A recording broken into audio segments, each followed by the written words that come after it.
La parole est à monsieur Sébastien Pétavy pour le groupe écologiste. Madame la Présidente, Monsieur le Ministre, mes chers collègues, ma question aurait pu être pour la ministre chargée des personnes handicapées, mais il n'y en a plus. Puisque finalement, avec vous, tout est une affaire d'argent, même quand il s'agit de dignité, je voulais m'adresser à Monsieur le ministre de l'Économie. En avril dernier, lors de la conférence nationale du handicap, le président de la République a fait une promesse importante et attendue, le remboursement intégral par l'assurance maladie de tous les fauteuils roulants. Ces derniers jours, les fabricants, prestataires et associations m'ont alerté sur les conditions de prise en charge tarifaire qui leur ont été présentées. Il y aurait bien une augmentation de la base de remboursement à 2 600 € pour les fauteuils manuels et 18 000 € pour les fauteuils électriques.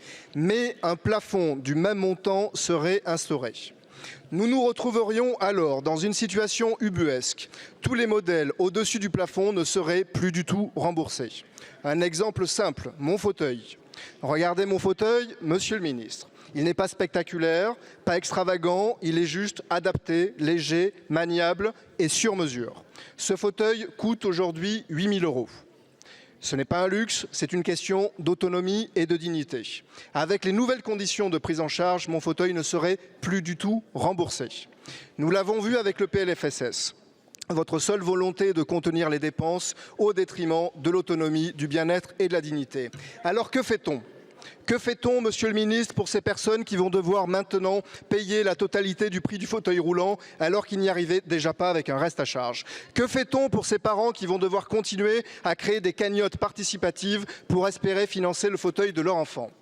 Que fait-on pour ces milliers de personnes qui vont renoncer à un équipement adapté, renonçant ainsi à l'autonomie, à sortir, à pratiquer une activité sportive, bref, à vivre?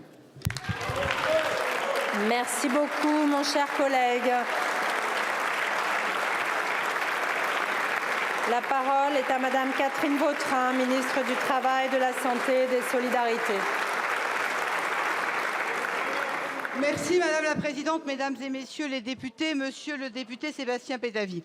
Nous avons, la semaine dernière, lors de ma première venue dans cet hémicycle, évoqué ce sujet extrêmement important.